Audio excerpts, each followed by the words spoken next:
Welcome to my studio here in New Jersey, just across the river from Philadelphia. I really was looking forward to being with you there in Portland, Oregon, but I think the decision by ITNS to make this a virtual meeting is a wise one, and while disappointed at the same time, I applaud their decision. And so today, we've got an important message for you. And first of all, on behalf of TRIO, Transplant Recipients International Organization, we've been around now for, since 1987. So what's that, 33 years? And helped found by Dr. Tom Starzl, whom you all know. On behalf of myself, TRIO members, transplant patients, and families everywhere, thank you for what you do. You have saved our lives. You continue to support us, and we can't express enough our appreciation for the lives we and our families enjoy because of your fine work. And with that, I'm here to give you a gift that's going to help you with your patients. And so let's get going. Let me ask you a question. How many of you have lost patients, not to rejection, but to cancer? Helping patients understand and live with their increased risk for cancer after transplant is our subject today. My name is Jim Gleason. I'm a heart transplant recipient, now out 27 years, transplanted at the University of Pennsylvania Hospital, a cancer survivor 3 times over, out 21 years, and TRIO National Board President and Post-transplant website webmaster and designer. And so today, I'm going to take you back to what got this all started. How did TRIO get into the business of post-transplant cancer risk education? We'll talk about what we've delivered currently to help you with your patients, talk about where we're going in the future, and offer you a tour of the TRIO Post-Transplant Cancer website. That's PTC as a reference you'll see every place, Post-Transplant Cancer. And this is meant to be TRIO's gift to you to help with your patients. It's a very important topic, as you can well imagine. Studies show that cancer is one of the leading causes of death post-transplant, more so than organ rejection, thanks to modern medicine. Transplant recipients are known to be at a higher risk for cancer, in some cases more than 50 times higher than the general population. Those patients need long-term follow-up counseling on this issue, which becomes increasingly important with their advancing age and the number of years post-transplant. With education and proactive follow-up, we can recognize early on and treat, even cure cancers, living long, active, and healthy lives for those many transplant extended years. And so our goals for today are first to provide you with a new tool for raising patients' awareness of post-transplant cancer risk. Second, show you how to use TRIO's web-based resource to help patients learn and commit to best practice actions in dealing with their cancer risk. And finally, provide a basic education of the key areas of post-transplant cancer concern that come out of TRIO's research and findings. Let me take you back to early 2014. One of our chapter presidents, Steve O'Connick out of San Francisco, called to share that they lost another one of their members to cancer. I said I was very sorry to hear that. And he then challenged me. He said, "What are we going to do about that?" I laughed. What are we going to do about cancer? Yeah, right. And then after I got off the phone, I thought, you know what? If TRIO doesn't do something about it, who's going to do something about it? And so I called him back and said, all right, Steve, I know you don't know what to do about this, nor do I. But if you'll join me as a team, let's see if we can figure out what it is and then challenge TRIO to take that challenge on. And thus began what was meant to be a 5-year project plan. But as you will see here, that fell by the wayside and was replaced by what actually took 7 years of a project plan, resulting in a website of education and recommendations for patients in last November of 2020. So that site is alive and well today, and that's what we're going to be talking about. So there are 3 key points to that website and what we're talking about today. Overall, diagnosing and treating cancer early results in longer, healthy lives. So the first thing we need to do is understand the higher risk of cancer post-transplant. Secondly, how to recognize the symptoms of cancer so that finally we can take action to live with that higher risk of cancer. But the most important issue of all is changing human behavior, the habits. We've had several webinars with patients about this topic, and we asked them several questions, which I'll go through as we go through these slides. And one poll question we asked, when were you made aware of the higher risk of cancer as a transplant recipient? Look at those three answers. What do you think your patients said? Their actual answers were, when I was diagnosed with cancer, or I was never made aware. And so knowing that, we took on this challenge of making people more aware and giving them information. And so the overall site structure is a web address of triowebptc.org. That's trioweb post-transplant-cancer.org. And from the main website, trioweb.org, you can actually link to this separate website. The contents of that site are 46 fact-filled pages, but don't be overwhelmed by that. A patient will mostly visit only 7 pages based on their organ type and specific areas of interest. The site is organized into 4 learning categories. First of all, learn the facts of cancer risk by type of organ transplant. Second, look for cancer symptoms. Live proactively to prevent, diagnose, and treat cancer. And a fourth L is links. These are online resources to support further learning about post-transplant cancer. And so we use this as the 4 L's: learn, look, live, and links. Looking at it from a high level, this is the structure of the website. Each of those colors corresponds to one of those 4 L's: the learn, look, live, and link. That was seen as being a little too complex for the average patient, and so we translate that into a more user-friendly interface. And so using icon-based links, we guide people through that. So let me give you a tour of the site that we launched in November. First of all, it's people-friendly. And so rotating on the homepage are a series of images of post-transplant cancer patients who have lived successfully despite that higher risk, of all ages. And each one of those has a link to the story behind that particular patient's experience. And so as you go in on that homepage, we talk about an introduction. Why would you as a patient be interested in this? And once that goes down further into more detail, we focus on the learn, look, live links, using some quotes to get them interested. Some quotes from various people, social workers, transplant recipients, transplant surgeons, about cancer after transplant, all meant to motivate interest into going further. And so we also have an area where we have latest news.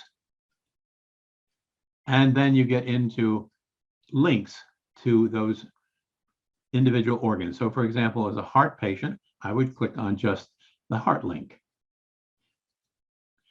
Each one of the pages of the 46 pages consists of, first of all, some introductory text raising the topic importance. Secondly, some videos from our medical experts. We have a medical faculty of about 13 practitioners who have shared their experience and insight, and then followed by more detailed supporting paragraphs of text, now that they're interested and had a brief introduction by those videos. And then we have an interactive learning tool. These are engagement quizzes to validate what they learned or to correct what they didn't learn. We try to balance out the heaviness of the subject, cancer, with inspirational and motivational quotes, offer some action items, and suggested follow-on links for online learning. And so if we look at just the Learn overview, when you click on that, you then get the introductory text that I mentioned, talking about the risks by organ type. Then there's the videos of doctors who treat transplant patients for different aspects of cancers post-transplant. And then we have the more detail. Now that they're interested, you can get more interesting information and more in-depth learning. And then the follow-ons to that.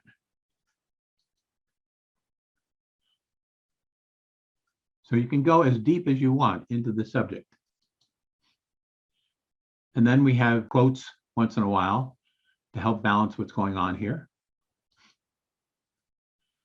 And then an action plan, where to go next. Now that you've got interest, you know about the risk. And so then we have that interactive learning tool, which is a sample quiz, which will score their learning on different aspects of this particular topic.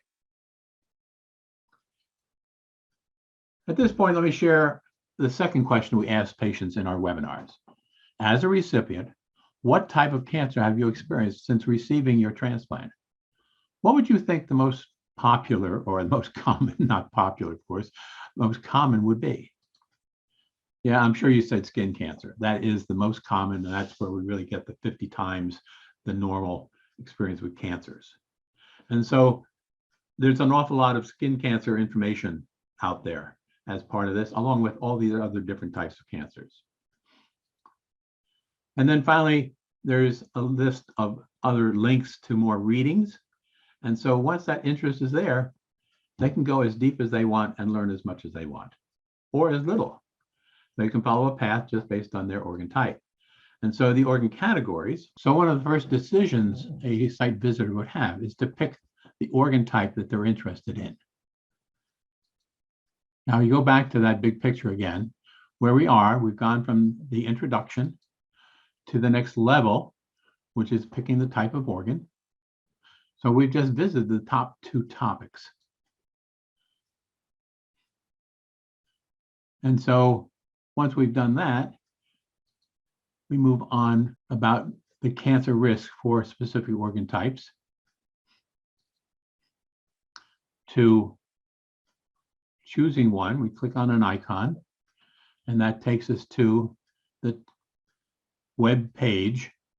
And so that's page number 2 that a typical visitor would visit. Then we would move on to the cancer types. And again, we would pick a particular type of cancer that were of interest based on our experience or concern. And from there, you'd move on into the third L, to live, from cancer symptoms, moving into living with the higher risk of cancer. That is how to prevent it, the diagnosis, treatment, and hopefully long-term recovery. We also try to balance that heaviness with some things such as this quote from A. Milne. And that leads us to a third question we ask patients. How often do you get screened for cancer post-transplant? Again, what do you think your patients would say in response to that question? Well, most of them said once a year or as needed. And so then that takes us to the fourth L, links. From living with the higher risk of cancer, we link to other resources. We have patient testimonial videos.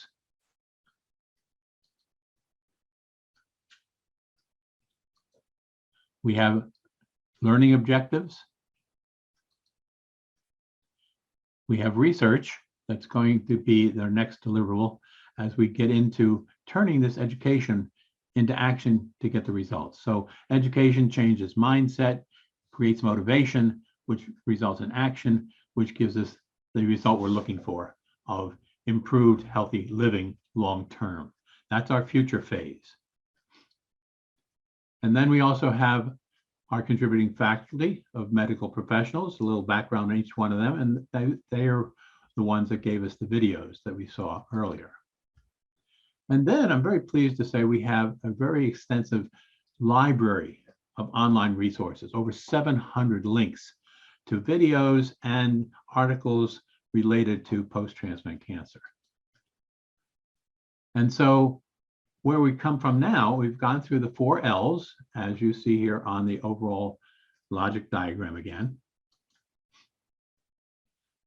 But again, the average user would just use a simple interface to pick those 7 pages of interest. And they can do that either through the icons or the navigation up top. And as you click on each of those 4 L's, there's a drop-down list of all the pages available to you from the next stage. If you go to the main TRIO website, which is trioweb.org, there's a link there to this cancer website. There are 2 separate websites. This one totally focused on post-transplant cancer. So what are your key takeaway points from these 46 pages of topics and videos? As transplant nurses, accept the fact that we, your patients, are at higher risk for cancers. The main cause of this is our life-saving daily immunosuppressant meds. And that by knowing our risk, watching for signs and following preemptive testing, not all cancers have obvious symptoms. Patients can find cancers early, and cancers diagnosed and treated early most often can be cured. So knowledge and action leads to longer, healthier lives. So the most important issue is changing behavior once you know all this. So we hope that patients will use the TRIO post-transplant cancer web resource to learn, look, live, and follow the 10 best practices under the link section. And by diagnosing and treating cancer early, the result in long, healthy post-transplant lives. As a result, one of the key pages on the site is one of best practices, and it lists 10 best practices that are followed by people who stay lifelong, and you can use these in education of your patients or turn to this page.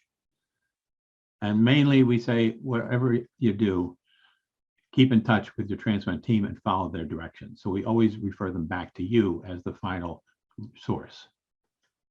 Now, if we were together in Portland, we would have a time here where you could have a chat and ask questions. What do you think? That's not going to happen here today, but I would offer you in a minute a link that you can use to send a question, and we'll give you any answers that we can. We've created a trifold brochure that is available to your transplant program, and I'll show you how to get it in just a minute, which basically highlights everything we just talked about. And this is the front page, and the back side of that trifold gets into more of the detail, just as we've covered it here.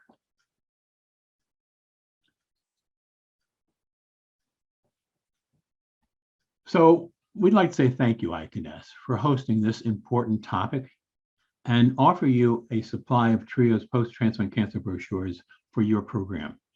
You can just email me, Gleason Jim, there's no period there, Gleason Jim at trioweb.org. Tell me how many you'd like. We'll give you anything from 10 to 100 or more. And we hope that these brochures will be a resource that you can use, because we have, in our research, have found there's nothing else out there like this. And those transplant professionals like yourselves who have reviewed this were very impressed. And so we're trying to get this in the hands of practitioners such as yourself, so that you in turn can put it in the hands of your patients. Thank you for all you've done. I thank you for my life, which is filled with grandchildren that were not born when I got my transplant. And now I have 7 grandchildren. 2 of them, one's in law school now. That's amazing. The other one working for Amazon, and the others all coming up behind them. One's studying to be a nurse. It's just amazing what life can be like with the gift of a donated organ. And so in closing, I'd just like to express my appreciation, my thanks for Gilberto Cuevas, who back in 1994 was attacked on the streets of Brooklyn and beaten by the head with a baseball bat. He ended up in a coma. 9 days later, his brothers and sisters helped make the decision that he hadn't had a chance to make and said yes to organ donation. His heart ended up over at the hospital, University of Pennsylvania, saving this father's life and making it possible for me to be here today to say thank you to you. I was so looking forward to getting out to Portland because my transplant coordinator nurse, Heather, Turns out she lives in Portland. And as I was preparing for this trip, all of a sudden I realized that and reached out to her, and it was going to be so exciting for my wife and I to go out there and connect with them. Going to have to do it another time, but I hope that today you've enjoyed this presentation and that you'll follow through. And so questions, requests for those brochures, Gleason Jim at trioweb.org. Thank you for your attention. Thank you for your time. And thank you for saving lives that you do every day. Be careful out there. We love you.